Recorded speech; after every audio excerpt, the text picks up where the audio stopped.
I'll just come out and say it straight. I have a problem with rage. I love it as a concept, but as a mechanic, I feel that it falls a little short of the mark. Conceptually, I love what it brings, especially to Aaron characters who have to worry about losing control. The Book of Auspices present it as an integral and dramatic part of playing as one. I like how it's meant to be used strategically to gain the upper hand in battle. I like how it helps make character and players alike feel strong. What I don't like is how it removes a player's agency. I don't like how it's tied to shapeshifting. How in some versions and some rulings one can't even shift when they're out of rage, and thus must always keep at least one point to prevent reverting back to breed form. I think a lot of that stems from the way it's handled mechanically, as opposed to how it is described conceptually. Think about it this way. The last part of the mood rite is called the revel. It's the part of the evening where werewolves go out, filled with rage, to strike back against the worm. I mean, that's cool, right? That's flavorful. Kinfolks know better than to hang around the sept during that part of the mood because they know it's just too dangerous to be near werewolves then. But what makes the revel especially dangerous? The stories and song. It's the part of the mood rite that precedes it. It lasts for hours and is described as the phase during which the Garou rile themselves up. They listen to glorious stories meant to psych them. They partake in boasting contests and various activities whose singular goal is to do one thing: prepare them for the coming fight. In other words, it fills them up with rage. The implication being that gaining rage requires time and effort, that they don't walk around with their rage tank full all the time, else they'd be in revel mode constantly. And if you look at this system, it agrees with that notion too. The mechanics themselves, what they're explaining is that once a night you can howl at the moon to get your rage back, or something need to piss you off in order to gain some rage, right? But that's not really how the game is actually played, is it? See, rage does not go back down to zero over time. And there are no mechanics or incentive to cool down. Your character gets angry once and just stays pissed forever. That is, unless a strong enough enemy forces them to spend rage. But the next day, just howl at the moon again to fill that tank right back up. Why would you risk being caught rageless? So, I propose we switch it around. Let werewolves cool down. Always assume that rage is empty in the morning. This lets characters be safe to be around kinfolk and humans alike most of the time. You know, like you'd expect some tribes like the Glass Walker to be able to do. That is, unless you take steps to drop down your defenses, loosen your grip, and slowly give control over to your primal urges. Not tempting the beast like vampires do, but unleashing it. On purpose. And just like that, we get werewolves who need to psych themselves up before a fight. You know, the entire point of the stories and song and the revel. To clarify, I'm not necessarily saying let's use V5's hunger system.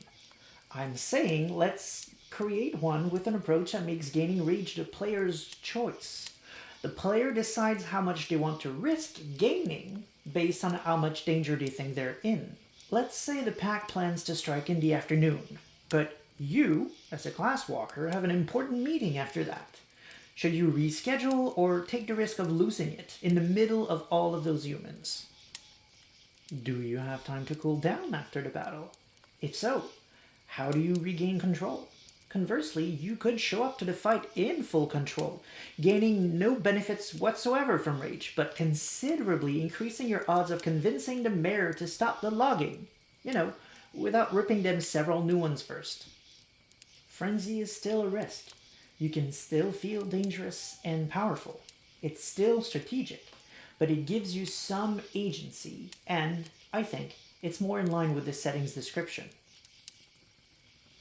On a related note, Out of all the auspices, thematically, Arons really are the only ones who struggle with it constantly.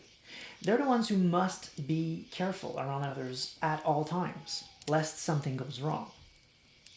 All the other auspices never really mention rage as an issue, outside of Thurges, who may have problems because some spirits won't deal with anyone who has more than 2 dots. For the most part, rage really isn't all that relevant to them. On this, the current system agrees, it supports that. After all, you need 4 successes on a rage roll to frenzy, so in theory, only Arons and Galliards can frenzy regularly. And yet, the Galliards are the social ones. They are the cheerful songsters and the morale boosters, the wise elders with just the story you needed to hear. The ones who are often given the set job to welcome travelers. They are the life of the party. Until they kill everyone in it because of something that made them snap. I know that in their cases, rage is meant to represent their passion, but, well, it's not what rage does, unless you mean a passion for ripping people apart.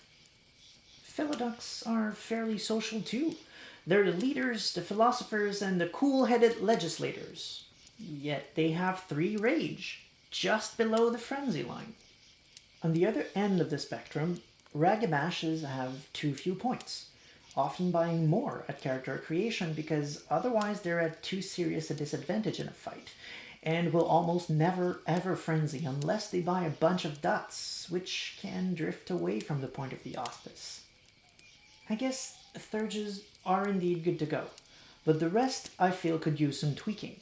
The 1 to 5 distribution makes mechanical sense, but it doesn't mesh as well as it could with the actual concepts. Dare I suggest a new distribution? Why, yes. Yes, I do. I would say Ragabash and Thurges both at 2 dots. Enough to use it, but not enough to bother spirits.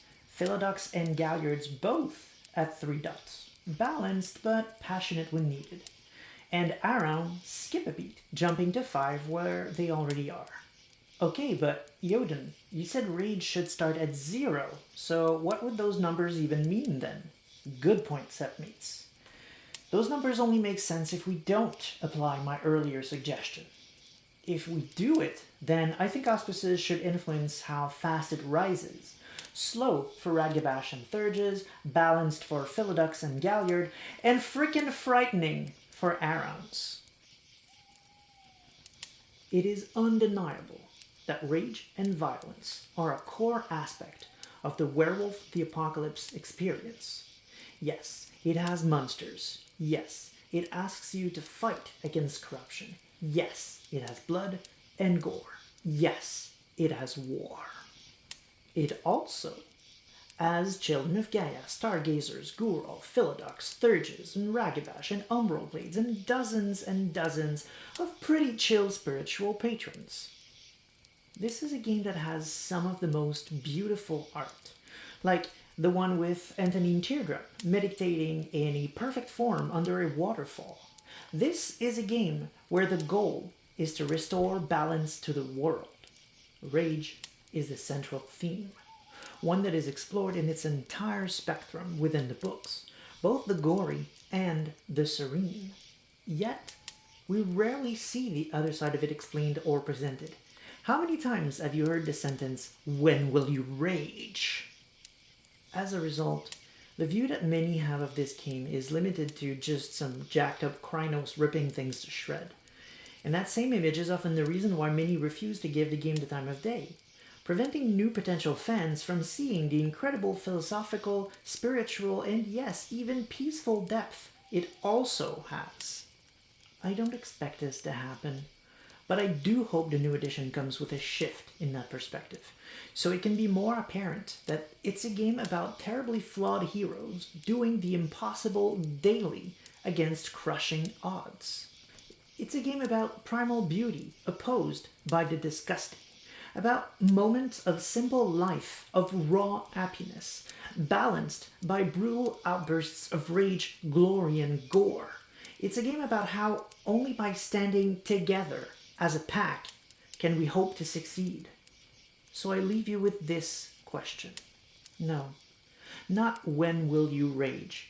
Of course you will rage, sooner or later. The ugliness of the world will drive you to bathe your claws into your enemy's entrails. That's just a given. No. I ask you, when will you howl?